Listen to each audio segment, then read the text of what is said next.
بران اندانگو اولفینیف انگونکه ایلیسی فرسادا فرده فولکه ایی اما برابراتی موتی داتی اما برابراتی Maqaa Abbaa kan Ilmaa kan Hafuura Qulqulluu Waaqa tokkoon ni amanna amiin.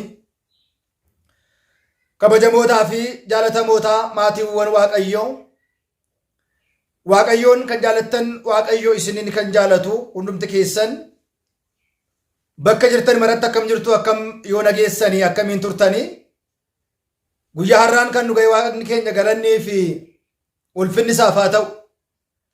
Yeroo hundumaa maqaa isaa gaafa waamnu maqaan haadha isaa kan biraati hin hafne, maqaan giftii keenya qulqulleettii Dubroo Maariyaam, maqaan ishii kan galatoome kan ulfaate nuuf haa ta'u. Ergamoonni, raayonni, qulqulloonni, toloonni akkuma aaboo fi aangoo isaaniitti maqaan isaanii kan galatooman kan ulfaatan nuuf haa ta'an. Barnoota keenya walitti fufiinsaa kutaa sadaffaa guyyaa har'aa immoo yeroo darbe kutaa tokkoffaa fi lammaffaa keessatti raajittiin Yoodit sooma labsii labsite sooma guyyaa shaniitiin moo'icha akka isheen argatte waliitiin ilaalleerra. Keessumaa waqtiin kun, waqtiin qaammee kun tariyoo samaay jedhameetu kan inni beekamu. Kana jechuun waqti itti samiin baname, bokkaan roobu kun, tsaballi xammaqannu kun, fayyina suga kan itti ta'u, kan itti yaadatamudha. Maarree torbeen kun soomni dhuunfaa jira. Dhuunfaan kan barbaadu soomuu akka qabuu fi bara gaggeessine sana gaggeessine barri dhufu immoo milkaa'inaanis kan hin dabarsine, rakkoo gidiraa keessas kan turre amma immoo bara simannu kana jaalalaatiin Waaqayyo waliitiin bara nagaa kan kaayyoo kan milkaa'ina akka nuu ta'uuf waqtii itti soomnudha. Inni biraa qaammee kana keessa samiin hin banama. Ergamoonni Waaqayyoo keessumaa immoo qaammee sadii kan kabajamu qulqullichi Rufaa'eel ilmaan namootaa irratti yeroo inni aangoo kennameef namoota garaa garaarree itti gargaare kan itti yaadatamuu fi waqtii baay'ee guddaadha.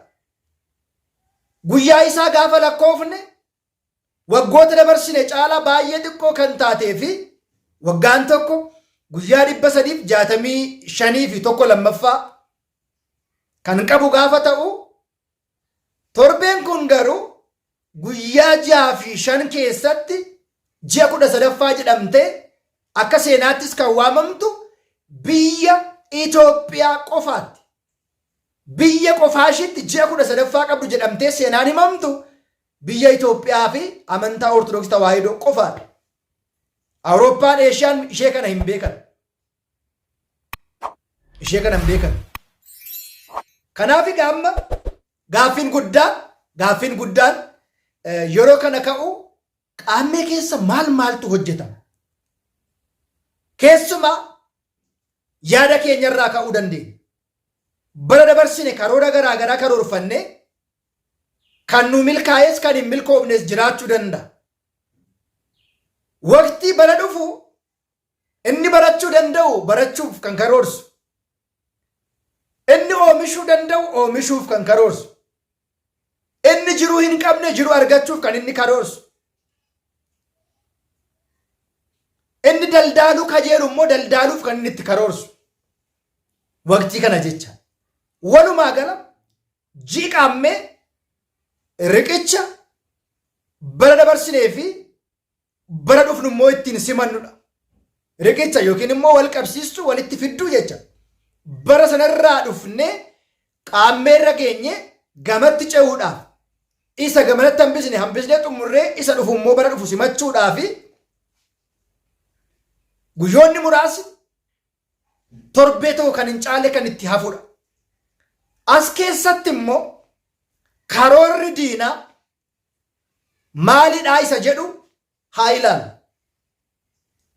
Yeroo baay'ee diinni keenya ganamaa daabiloos hojjennee akka milkoofnu barannee qabxii gaarii akka nuti finnu hojjenne bu'aa hojii keenya akka nuti hin arganne barri keenya dhufu kun kan gaddaa gadadoo rakkoo qorumsa akka inni ta'uudhaaf hojii kooti jedhanii xonqaayonni hojii guddaa kan itti hojjetan jecha keessuma hojii haaromsa xonqaayotaa waqtii itti hojjetamudha. Waqtiin kun xonqaayonni ji'a kana yookiin immoo qaammee kana eeganii bara haaraa yookiin immoo bara simachuu dhufnu kana eeganii maaliif hojii xonqolaa kana hojjetu? Warri eebba keenya nagaa keenya dhashinee dhungachuu facaasnee hammachuu bu'achuu keenya daldaallee buufachuu keenya hin barbaanne isaanis jireenya keenya irratti karoora baasu, fayyaa keenya irratti, maatii keenya irratti, qabeenya keenya irratti karoora baasu jecha. Warreen xonqaayonnis kan isaan waqtii isaanitti qarshii guurratan yeroo kanadha. Keessuma macaafa laallannaa jedhama naannoo baadiyyaatti. መጽሐፍን የሚገልጡ የመጽሐፍ አዋቂ ዮኪን ሞ ቤይቶታ ኪታባ ጀነ ነሞኒ ባየ የመጽሐፍ አዋቂ ቤይቶታ ኪታባ ጀነኒቲ ገረመነ ሳኔ ደቁ ኤርጋ ደማኒን ቦዳ ቶኮፋን ኮኮቢ ከንጀኑ ለኮስበቱ ሜና ኢላሊ በርኮ ዱፉኩን በረሜቃናፍ በይ ኮኮቢን ኮ በረነ ሜቃዳ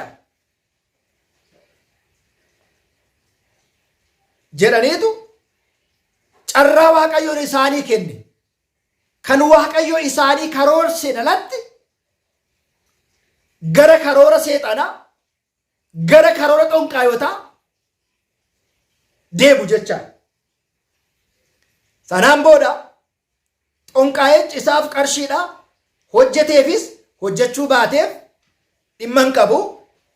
Kokobii laalaa fi barri kudhan manaan sii ba'ee hirruun sii ba'ee guutuun sii ba'ee jedhee ergatti men booda lukkuu akkasii hoolaa akkasii hoolaa gurraattii yookiin diimaa yookiin lukkuu adii yookiin lukkuu diimaa yookiin immoo mataan isaa tutee naxalaa yookiin immoo baaqee kan hin taane qaltee akkas gootaa dhiiga isaa maal gootaa barriira gootaa akkatti awwaaltaa iddoo akkasitti fuutee gattaa jedhamee waqtii itti hojiin xinqolaa itti haaromfamu keessaa tokko waqtii qaammee kana. Maaliif kana godhu? Bara darbe hojjetanii milkaa'uufis milkaa'uu dhiisuufis danda'a. Bara dhufe kana immoo namni kun akka hin milkoofneef, nagaa akka hin arganneef, tasgabbii akka hin arganneef nurratti hojjetu jecha. Kana mo'achuu kan qabnu, injifachuu kan qabnu inni haa hojjechiisus, inni haa dhiisus, inni haa xonoqqolus, inni haa dhiisus, nuti garuu torbittee kana soomnee, sagannee, kadhannee, gaabbiitti galle taanaan hidhaa diinaa kamillee, shira seexanaa kamillee, hojii afura xinqolaa kamillee nurratti aangoo akka hin arganne taasisa jecha. Kanaaf torbettii kana of eeggannoo cimaan socho'uu qabna. Warreen afura hamaatiin qorumsitti baay'atu yeroo baay'ee xinqolaa, matatii, ayina xilaa wantoonni garaagaraa warreen isin rakkisan danuu jirtu. Kanaatiin wal qabsiisee obboleettiin koo tokko gaaffii na gaafatte qabdi. Yeroo baay'ee nan sooma yoon jedhe soomuu hin danda'u. Nan sagada yoon jedhe sagaduu hin danda'u. Nan kadhadha yoo ta'e kadhachuu hin danda'u. Rakkoon nama baay'ee kana. Yeroo kadhannaa godhannu muguu. Otoo kadhannaa godhachuu yaadaan iddoo biraa deemu. Hirriba nutti baay'isu. Ganama kaanee akka nuti hin kadhanne immoo ta'uu. Galgala kadhannee akka nuti hin rafne hirriba nutti buusu. Amummachiisu. Of wallaalchisu. Karoora dhowwuu. Kun hunduu hojii afura hamaati. dugda qabu, ija qabu, hirriba baay'isu, sammuu qabu, laphee qabu, kalee qabu, danuu dhagaa karoorri seexanaa. Kanaaf egaa qaammee kana of eeggannoo cimaadhaan soomuu sagaduu qabnaa.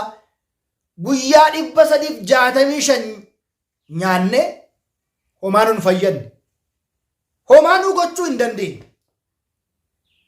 Guyyaa 5 keessatti hidha daabiloosiitiin, kaayyoo daabiloosiitiin, shira daabiloosiitiin cirree bara dhufuuf karoorsinuufis fiixaan akka nuu ba'uudhaaf, hojii hojjennuufis eebba akka argannuudhaaf,